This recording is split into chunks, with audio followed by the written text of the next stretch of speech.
Good morning from London.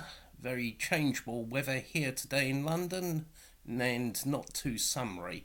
And hello from me, Dr. Dermot Hudson, the chairman of the British Group for the Study of the Juche Idea, chairman of the Korean Friendship Association of the UK, an official delegate of the KFA for the UK, and president of the Association for the Study of Songun Politics of the UK.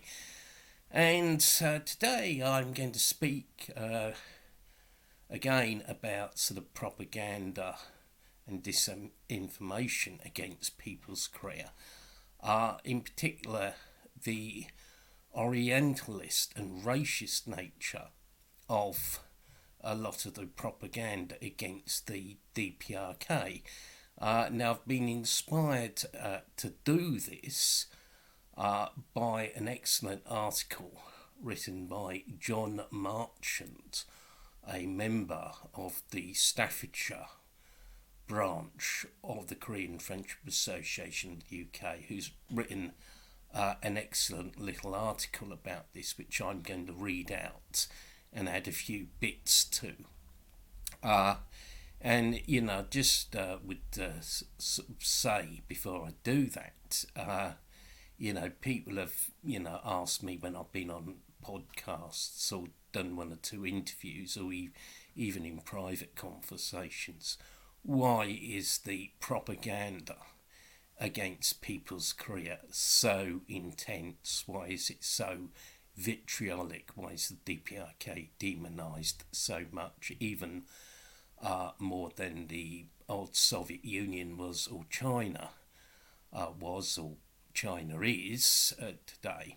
Well, there's an answer to that, because with the propaganda against the DPRK, you have not just anti-communism, anti-socialism, but there's a strong racial element lurking in it. Yes, a lot of the propaganda against the DPRK is really racist.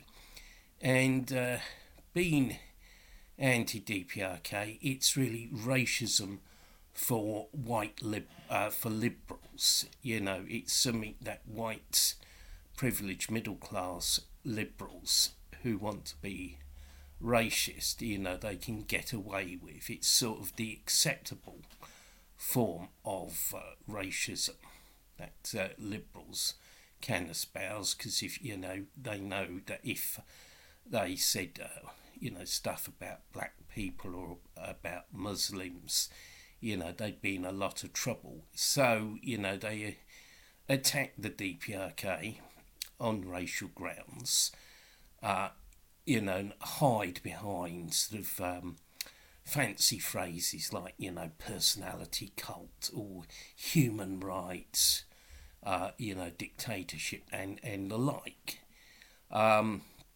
So, that's basically it in a nutshell. Anyway, to look at, say, this excellent article from Staffordshire KFA, which was inspired by, the fact that the government here, they created the One Nation, One Britain, One Nation song for school children to sing, and that provoked a lot of comment.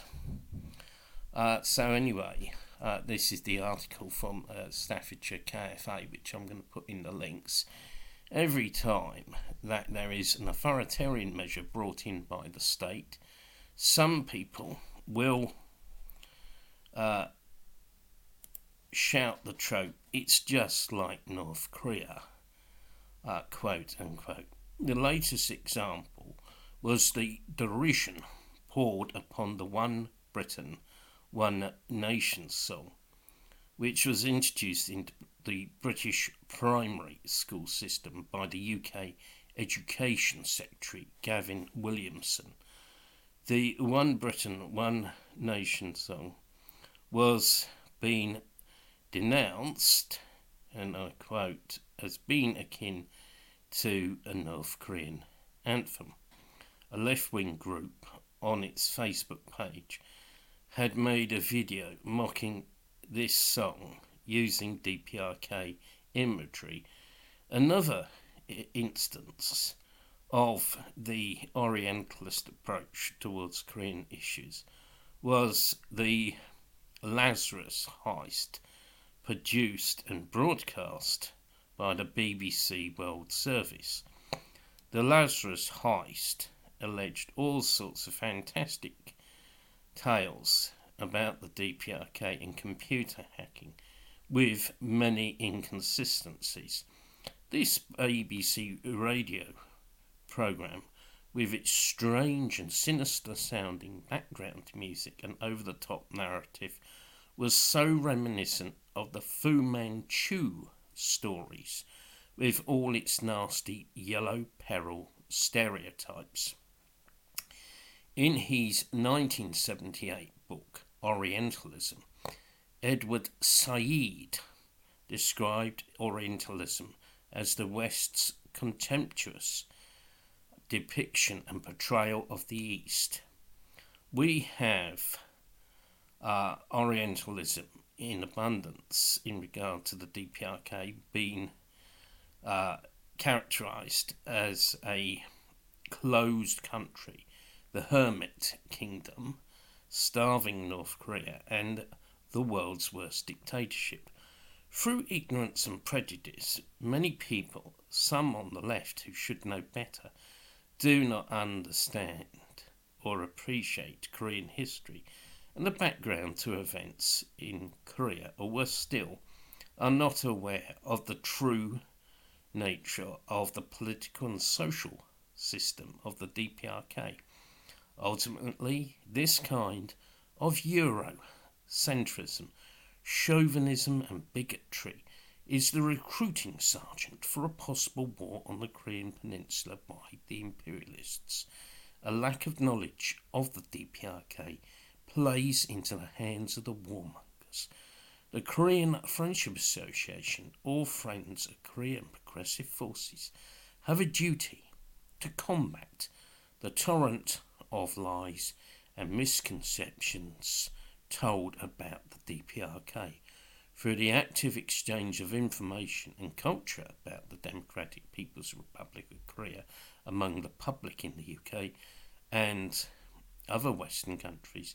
We can begin to dismantle the curtain of Orientalism surrounding People's Korea and fight for solidarity with the Korean people. The end of the article, and as I say, I'll be putting that article up in the links, or the description of this video. And I would just like to add, on my own part, that the DPRK is a socialist country, is based on the social and collective ownership of the means of production, distribution and exchange. The people are masters of everything. There cannot be a comparison between the DPRK and any capitalist country anywhere in the world. Its system is different. It's actually an act of political illiteracy to sort of make a comparison between Britain, between the DPRK and Britain, or the DPRK or the USA, or the DPRK and Brazil. The DPRK is not a monarchy. Marshal Kim Jong-un is the elected head of state and was elected as General Secretary of the Workers' Party of Korea. Under a monarchy, the head of state is not elected. Article 101 of the Socialist Constitution of the DPRK states, the chairman of the State Affairs Commission of the Democratic People's Republic of Korea is elected at the Supreme People's Assembly. Article 102 says the term of office of the chairman of the State Affairs Commission of the Democratic People's Republic of Korea is the same as that of the Supreme People's Assembly. End of quote. This is really very different from the position of Queen Elizabeth II of the UK. Also, the Socialist Constitution of the DPRK states, the Chairman of the State Affairs Commission of the Democratic People's Republic of Korea is accountable to the Supreme People's Assembly, and this is in Article 106 of the DPRK Socialist Constitution.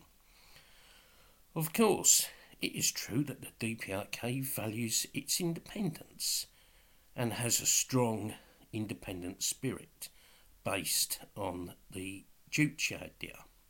It has self-reliance. It does not want to be enslaved by anyone, but at the same time it doesn't want to conquer or subjugate another people. In People's Korea, there is genuine unity and solidarity. There are no class or social conflicts because everyone has a stake in society.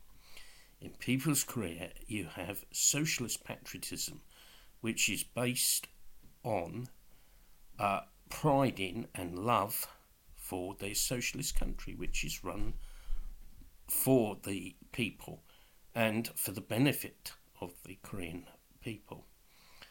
The Korean people value every blade of grass in their socialist country. They believe in the superiority of their socialist system. These feelings come from the hearts of the Korean people. It cannot be compared to any fake, plastic or wooden or illusory patriotism that you have in some of the capitalist and imperialist countries. Let us reject those cynics who try to equate People's Korea with the capitalist countries. Thank you for listening to this video. If you're not already a subscriber to our channel, please subscribe, and also to our affiliated channel, UK KFA. We will be aiming to put as much material on our channel as possible, both from the DPRK and from the Pyongyang mission of the ANDF, and as say our own material. We're also slowly starting to hold real life events, and we are still continuing with the online events. We will have an online meeting to mark the 68th anniversary of the victory in the Great Fatherland Liberation of the Korean people, and we've got a KFA UK action weekend coming up at the end of August, so please check out our events on Facebook and Twitter. Thank you again for listening. Stay safe and have a great day. Goodbye.